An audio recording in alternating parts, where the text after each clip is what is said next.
The convoy assembled in the grey waters of Lough Ewe, Scotland. On the morning of January 15, 1943, 23 merchant ships, their holds packed with tanks, aircraft, ammunition, and supplies desperately needed by the Soviet Union. Around them steamed the escorts, 6 destroyers, 4 corvettes, 2 minesweepers, and the anti-aircraft cruiser HMS Edinburgh. It was Convoy PQ-27, bound for Murmansk through some of the most hostile waters on Earth, the Arctic route where German U-boats hunted from beneath the ice, where Luftwaffe bombers flew from Norwegian bases, and where the winter darkness lasted 20 hours each day. Commander Richard Blackwood stood on the bridge of HMS Achilles, the convoy's lead destroyer, watching the merchant ships form up into their assigned columns. At 43, Blackwood was old for a destroyer commander, his hair more gray than black, his face weathered by years of North Atlantic convoy duty. He had escorted 17 convoys since the war began, lost count of how many U-boat attacks he'd survived, watched too many merchant ships go down in flames. But something about this convoy troubled him in ways he couldn't quite articulate. "Weather forecast, sir." His executive officer, Lieutenant James Morrison, reported. "Force 8 winds expected, temperature dropping to -20 Celsius, visibility poor with frequent snow squalls. The Met Office says conditions will worsen as we approach the Barents Sea." "Lovely," Blackwood muttered, raising his binoculars to scan the convoy. "Any word on German naval movements?" "Intelligence reports the Tirpitz is still in Altenfjord. They're not expecting her to sortie against us. She's undergoing repairs from that attack last month. But U-boats are definitely active in the area. Coastal Command spotted at least 3 wolf packs between here and Murmansk." Blackwood nodded grimly. The Tirpitz was Germany's most powerful battleship, a floating fortress that could destroy an entire convoy if she caught it at sea. Her presence in Norwegian waters had already forced the Royal Navy to suspend Arctic convoys twice in 1942. Even laid up for repairs, she tied down British naval resources that couldn't risk letting her break out into the Atlantic. At 800 hours, the convoy Commodore signaled departure. 23 merchant ships began moving in 4 columns, plodding through the cold waters at 8 knots, the speed of the slowest vessel. A vintage freighter whose engines wheezed and coughed but somehow kept turning. The escorts took up positions, destroyers on the flanks and ahead, corvettes astern. The cruiser in the center where she could provide anti-aircraft protection to the entire formation. "Course Eero 45, steady as she goes," Blackwood ordered. "Sound action stations for the first hour, then set condition 2. I want sonar and radar manned continuously. The Germans know we're coming, they always do, and they'll be waiting." The Achilles crew moved to battle stations with practiced efficiency, men taking positions they'd occupied countless times before. In the sonar compartment, operators hunched over their equipment, listening for the distinctive sounds of U-boats. On the bridge, radar operators watched their scopes for surface contacts or aircraft. Gun crews stood by their weapons, scanning the sky for the Focke-Wulf Condors or Junkers bombers that might appear at any moment. For the first 2 days, the convoy made good progress. The weather worsened as predicted, winds rising to gale force, visibility dropping to a few hundred yards in snow squalls, waves breaking over the bows of even the destroyers. Men worked in conditions that froze spray instantly to metal, creating ice buildups that had to be constantly chipped away to prevent ships from becoming top-heavy and capsizing. But they were making 8 knots, maintaining formation, and had encountered no enemy action. On the 3rd day, January 18th, everything changed. The attack came at dawn, or what passed for dawn in the Arctic winter, a gradual lightening of the darkness to dim twilight. The convoy was approximately 200 miles north of Norway when sonar operators aboard HMS Achilles detected multiple contacts. "Sonar contact. Bearing 315, range 3,000 yards, multiple contacts, definitely submarines. All ships execute emergency turn to port," Blackwood shouted into the radio. "U-boats off the starboard bow." The convoy wheeled ponderously to port, the merchant ships turning in formation while the destroyers raced forward, dropping depth charges that sent up great plumes of water and ice. The explosions echoed across the frozen sea, but the U-boats had already launched their torpedoes. 3 white wakes streaked through the dark water toward the convoy's leading column. The first torpedo struck the American freighter SS Samuel Chase amidships, the explosion tearing open her hull and sending a column of flame into the Arctic darkness. The second missed its target, passing harmlessly through the convoy. The third hit the British merchant ship Empire Progress in her engine room, stopping her dead in the water with her crew scrambling for lifeboats. "Convoy scatter! All ships emergency scatter!" The order came from HMS Edinburgh, the convoy commodore recognizing that staying in formation made them easy targets. The merchant ships began breaking formation, each captain choosing his own course, hoping to confuse the U-boats and make individual targets harder to hit. But as the convoy scattered into the Arctic darkness, something unprecedented happened. Several merchant ship captains reported the same strange observation. Their compasses were behaving erratically, spinning without settling on any heading. Ships equipped with gyro compasses reported those too were malfunctioning, showing impossible readings that suggested they were somehow simultaneously heading in multiple directions. "Sir," Morrison reported, his voice tight with concern, "we're getting reports from multiple ships, compass failures across the convoy. Not just magnetic compasses, gyro compasses too. The navigators can't determine accurate headings." Blackwood felt ice in his stomach that had nothing to do with the temperature. "All ships navigate by celestial observation and dead reckoning." All ships acknowledge. But celestial navigation was impossible in these conditions. Heavy cloud cover, frequent snow squalls, and only a few hours of dim daylight made star sights impossible. Dead reckoning, calculating position based on speed and direction, was unreliable when you couldn't trust your compass to tell you direction. Over the next 6 hours, the convoy that had scattered to evade U-boats became genuinely lost. Ships that should have been able to regroup after the attack couldn't find each other in the darkness and snow. Radio communications became increasingly erratic, filled with static that made messages difficult to understand. Several ships reported seeing strange lights in the water, not surface vessels or U-boats with searchlights, but lights beneath the surface moving in patterns that made no sense. By nightfall on January 18th, HMS Achilles had lost contact with all but 3 of the convoy's merchant ships. The U-boat attack had claimed 2 vessels, but 21 merchant ships and most of the escorts had simply vanished into the Arctic night, scattered by the emergency turn and now unable to navigate or communicate effectively. "We need to find them," Morrison said quietly. "Without escorts, those merchants are sitting ducks if the U-boats find them again." "I know," Blackwood replied. "But where do we look? We don't even know which direction they went. With compass failures, they could be anywhere within a 100-mile radius."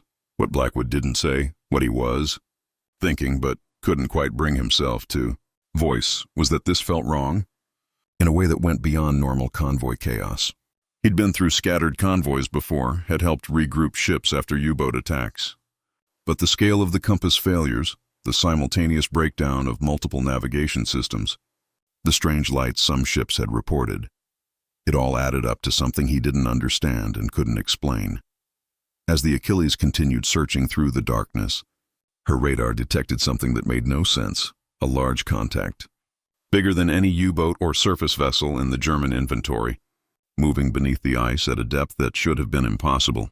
"Sonar, confirm that contact," Blackwood ordered. "Contact confirmed, sir. It's massive, easily as large as a cruiser, maybe larger, but it's traveling at depth.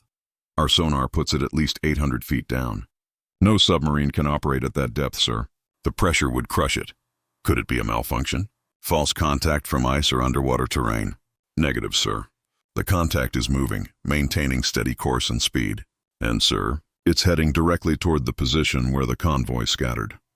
HMS Achilles maintained contact with the mysterious underwater object for 43 minutes before it descended beyond sonar range, dropping to depths where the destroyer's equipment could not track it. During those 43 minutes, Blackwood authorized detailed recordings of the contact's acoustic signature, recordings that would later be classified and buried in Admiralty archives for decades. "It's not machinery," the sonar operator reported, his voice betraying confusion. "I mean, it produces sounds, but not like engines or propellers. It's more like biological sounds, but on a scale I've never heard. Whale song maybe, but much deeper, much more complex. And sir, there are patterns in the sounds, repetitions that seem almost like what, Chief?" "Like language, sir. Like it's communicating with something."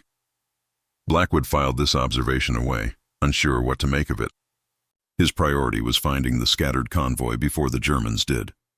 He had 3 merchant ships with him: the SS Liberty Star, SS Northern Wind, and SS American Pride, but 20 ships were still missing, along with 5 destroyers, 3 corvettes, and the cruiser Edinburgh.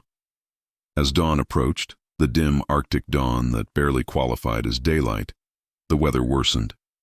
Wind speeds reached 60 knots, driving snow so thick that visibility dropped to less than 50 yards. Waves towered 30 feet high, breaking over the Achilles' bow and sending ice-cold water cascading across her decks. Working outside became deadly. Men who were swept overboard would die within minutes in water cold enough to stop a heart, and in these conditions no one would see them go over. At 09:34 hours, a radio transmission crackled through the interference. Anyone receiving. This is HMS Edinburgh. Position unknown. Navigational equipment non-functional. Require immediate assistance. Multiple ships in company but unable to determine location. Strange phenomena. Interference on all frequencies. Edinburgh. Morrison grabbed the radio. HMS Edinburgh, this is Achilles. Transmit your last known position. We will attempt to reach you. Static answered him. Then faintly. Cannot determine position. Compass is useless. Stars obscured.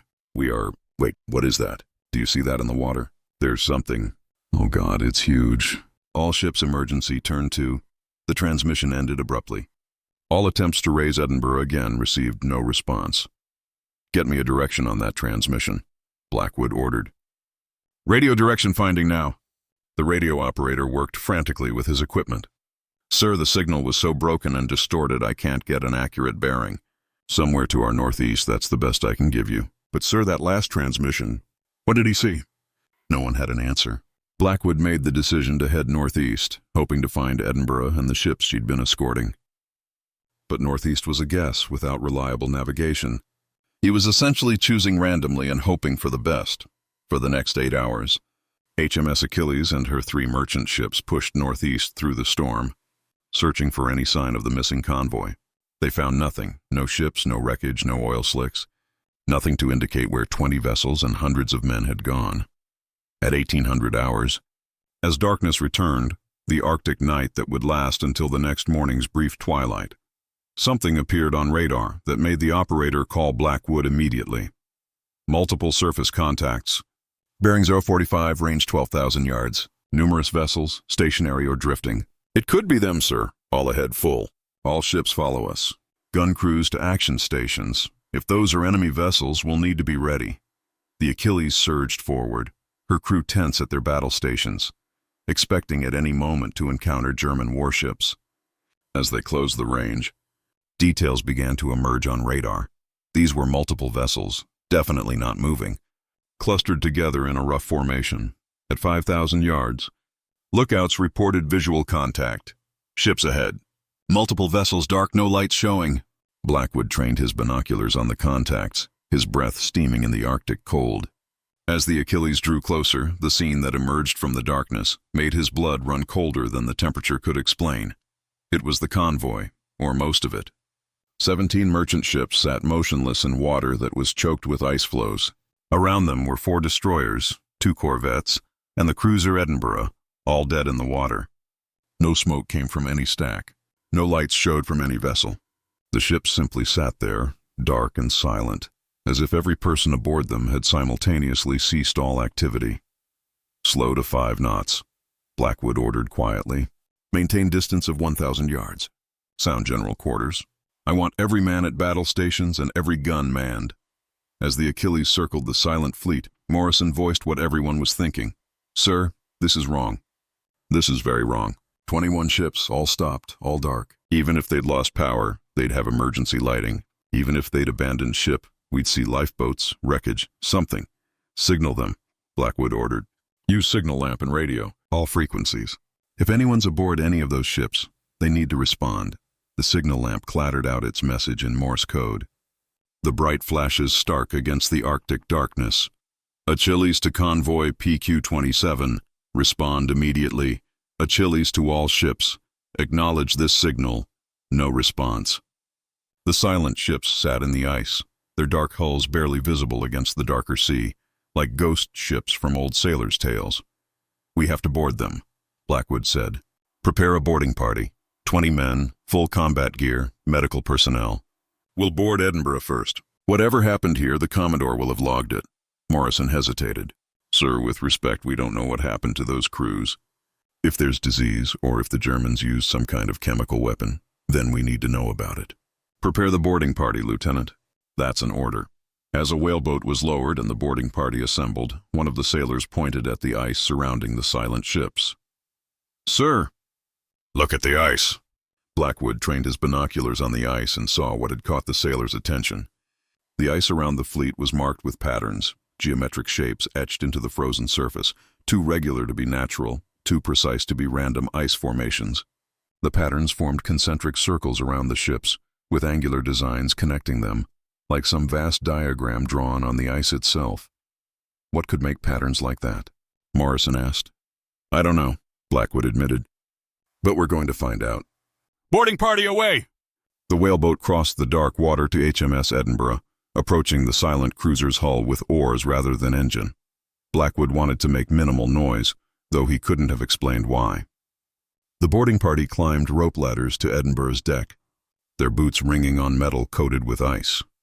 What they found aboard the cruiser would haunt them for the rest of their lives. The ship was intact, undamaged, all equipment functioning. But the crew was gone. All 850 men who had sailed on Edinburgh had vanished, leaving behind their stations, their personal effects, their duties mid-task. In the engine room, machinery was properly shut down, but coffee cups still sat on workbenches, the coffee frozen solid. In the captain's cabin, the logbook lay open on the desk, its final entry timed at 14:07 hours the previous day. Compass failures continue. Multiple ships reporting navigational difficulties. Have ordered Convoy to maintain position until equipment can be repaired or atmospheric conditions improve. Crew morale affected by strange phenomena. Lights in water. Unusual sounds from below hull. Some men reporting disturbing dreams, sense of being watched. Science officer dismisses these as effects of Arctic conditions and stress, but I confess I share some of these impressions. There is something about this place, something that feels... The entry ended mid-sentence, the pen having dropped or been dropped, leaving an ink stain that had frozen on the page. Blackwood's radio crackled. Sir, boarding parties on the merchant ships report the same thing. Ships intact, no damage, no signs of struggle, but crews gone. Everything left as if they just stepped away. And sir, we found something else on the SS Northern Star. You need to see this. What is it? A message, sir. Written on the cargo hold bulkhead. Written in what appears to be blood. Blackwood felt his jaw tighten. What does it say? A pause. Then, it says, they came from below. Not human. Not of this world. God forgive us for what we witnessed. Over the next 12 hours, as the Arctic night slowly gave way to the dim twilight that passed for day, Blackwood conducted the most thorough investigation possible under the circumstances. Boarding parties searched every ship in the silent fleet, documenting what they found, photographing evidence, collecting logs and any written records that might explain what had happened. The pattern was consistent across all vessels. Crews had vanished simultaneously, sometime on January 18th between 1400 and 1500 hours. They had left behind everything: weapons, personal effects, food half-eaten, tasks mid-completion. There were no signs of violence, no indication of panic or struggle. The crews had simply ceased to exist, as completely as if they had been erased from reality. But the evidence told a story, if you knew how to read it. The log entries from multiple ships mentioned the same phenomena: compass failures, strange lights beneath the surface, unusual sounds coming through the hulls, a sense of being observed by something vast and intelligent. Several logs mentioned crew members reporting disturbing dreams in the nights before the disappearance. Dreams of being underwater, of breathing in an alien environment, of seeing cities built in geometries that human minds struggled to comprehend. The ship's doctor aboard the SS Liberty Star had made detailed notes about these symptoms, treating them as a form of mass hysteria induced by stress and Arctic conditions. His final log entry read, symptoms consistent with exposure to infrasound, low-frequency acoustic waves below the range of human hearing. Such waves, when sufficiently powerful, can cause feelings of unease, visual hallucinations, and psychological distress. Possible natural source: seismic activity, ocean currents, or other geological phenomena. However, the regularity and intensity of the effects suggest artificial origin. Recommend evacuation of area if symptoms persist. The symptoms had not just persisted, they had culminated in the disappearance of over 3,000. And the message written in blood aboard the SS Northern Star was not the only such message. 3 other ships bore similar writings, some in blood, some scratched into metal with tools, some written in pencil on bulkheads. All conveyed the same desperate attempt to warn whoever found these ships about what had happened. They rise from the deep, not alone in the Arctic. The old ones reclaim their domain. We saw them. They saw us. Now we go with them. Blackwood stood in HMS Edinburgh's chart room, studying the maps and navigation logs, trying to understand. The convoy's track was marked clearly. The route they'd followed from Scotland, the position where the U-boat attack had occurred, the area where they'd scattered. And then, overlaid on the chart in pencil, someone, presumably Edinburgh's navigation officer, had drawn a circle around a particular area of the Barents Sea. Inside the circle, a note: anomalous sonar contacts, massive scale, depth exceeding 2,000 meters. Configuration suggests artificial structures. Recommend avoidance of this area. The circle encompassed exactly the region where the convoy had been when the crews disappeared. Morrison appeared at Blackwood's shoulder. Sir, we've completed the survey.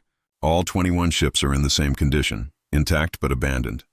Total complement approximately 3,100 men, all missing. No bodies, no wreckage, no indication where they went. We've found provisions, weapons, everything they'd need, all left behind. And sir, the ice patterns around the ships are more extensive than we initially thought. They extend for almost a mile in every direction, as if something marked out territory around these vessels. Have you photographed everything? Yes, sir. Every ship, every log entry, every piece of evidence. But sir, we need to make a decision. These ships are abandoned. Under maritime law, they're salvage. We could put skeleton crews aboard, attempt to bring them to Murmansk or back to Scotland. The cargo alone is worth millions. The Soviets desperately need those supplies. But we'd be asking men to crew ships where over 3,000 others vanished for unknown reasons. Blackwood finished, and whatever took those crews might still be here. As if in response to his words, the Achilles sonar operator called out, "Contact! Massive underwater contact bearing 180, depth 1,500 meters, rising. Sir, it's coming up fast. All ships emergency full ahead." Blackwood shouted into the radio, "Get clear of this area now." But the Achilles and her 3 merchant ships were 1,000 yards from the abandoned fleet, surrounded by ice that limited maneuverability. As the underwater contact rose, sonar tracked it ascending through the water column with impossible speed, growing larger on their scopes until the operator was reporting readings that couldn't be accurate. Something the size of an aircraft carrier, moving vertically through the water, coming directly beneath the abandoned ships. The water around the fleet began to glow. That same pale greenish light that ships had reported seeing before the disappearance. The light grew brighter, and the ice began to crack. Great fractures spreading from the center of the fleet outward. The geometric patterns that had been etched into the ice now glowing as if lit from below. "What is that?" someone whispered. Blackwood had no answer. He watched, transfixed with horror and awe, as something rose beneath the ice, something vast and dark, and covered with lights that pulsed in patterns too complex to follow. The abandoned ships began to move, not under their own power, but as if being pulled downward, settling lower in the water as the thing beneath them lifted them up. "It's taking the ships," Morrison said, his voice hollow. "Whatever it is, it's taking them." For perhaps 2 minutes the phenomenon continued. The light, the rising presence, the ships settling lower as if they were being grasped by something from below. Then suddenly everything stopped. The light faded. The sense of vast presence receded. The sonar contact descended, dropping back into the depths with the same impossible speed it had risen. And this time it took something with it. Where 21 ships had been floating just minutes before, there was now only ice and empty water. The entire fleet, 17 merchant ships, 4 destroyers, 2 corvettes, and the cruiser Edinburgh, had vanished as completely as their crews had. Not even wreckage remained, just the broken ice and the fading geometric patterns that had marked their final resting place. The bridge of the Achilles was silent except for harsh breathing and the ping of sonar tracking the contact as it descended beyond their equipment's range, taking the fleet with it, taking any answers about what had happened to 3,000 men and 21 ships into depths where humans could not follow. "Sir," Morrison finally managed to say, "what do we report?" "Who's going to believe this?" Blackwood stood at the bridge window, staring at the empty water where a fleet had been, and realized he had no idea how to answer that question. HMS Achilles limped into Scapa Flow on January 27, 1943, her fuel nearly exhausted, her crew exhausted and haunted by what they'd witnessed. Commander Blackwood was immediately taken into custody, not arrested, but secured for debriefing by naval intelligence officers who had been waiting for his return. The debriefing lasted 3 days, during which Blackwood and his officers were questioned repeatedly about every detail of what they'd observed. The photographs they'd taken aboard the abandoned ships, the recordings of sonar contacts, the log entries they'd collected, all were confiscated and classified at the highest level. On the 4th day, a civilian appeared, a man who introduced himself only as Mr. Graham, and who clearly possessed authority that superseded normal military command structures. Graham brought with him a document that Blackwood and every member of Achilles' crew were required to sign, the Official Secrets Act, with additional provisions specific to their experience, binding them to silence about Convoy PQ-27 for the rest of their lives. "Commander Blackwood," Graham said in their private meeting, "what you witnessed in the Barents Sea is not without precedent. There have been incidents throughout maritime history, particularly in Arctic and deep ocean regions, disappearances, encounters with phenomena that challenge our understanding of what inhabits this planet. The Admiralty has been documenting these incidents for centuries, though public acknowledgement would serve no useful purpose. Those men deserve to have their fates known," Blackwood protested. "Their families deserve the truth. Their families will be told their loved ones died in combat, that their ships were sunk by U-boats and weather. They will receive medals, pensions, and the gratitude of the nation. What they will not receive is the truth, because the truth would cause panic, would undermine morale at a time when Britain is fighting for survival, and frankly, because the truth is incomplete. We don't understand what happened to Convoy PQ-27. We don't know what those entities are, what they want, or why they claim certain areas of the ocean as their territory. All we know is that when ships enter those areas, sometimes they don't come back. So we're just going to avoid those waters and pretend nothing happened. We're going to mark those coordinates as hazardous to navigation, citing ice conditions and magnetic anomalies. We're going to route convoys around that area, and we're going to continue investigating as quietly and secretly as possible to understand what shares these waters with us. But publicly, officially, Convoy PQ-27 was destroyed by U-boats, storms, and the brutal Arctic conditions. That's the only story that can be told. The official Admiralty records reflect exactly that story. Convoy PQ-27 departed Loch U 15th January 1943, destroyed by combined U-boat and Luftwaffe action and severe weather conditions in Barents Sea on 19th January 1943. 23 merchant ships lost. 8 escorts lost, total casualties approximately 300 men. Convoy program suspended pending review of Arctic route security. The families of the lost sailors received notification of death in service, medals, and government pensions. They were not told that their loved ones had not died in combat, but had vanished in circumstances that military authorities could neither explain nor acknowledge. The cargo that Convoy had been carrying, tanks, aircraft, ammunition worth millions, was written off as lost to enemy action.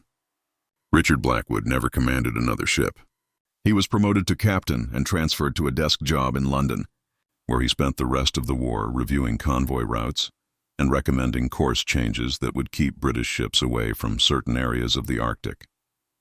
His recommendations were always accepted without question because the authorities who reviewed them understood exactly why certain coordinates needed to be avoided.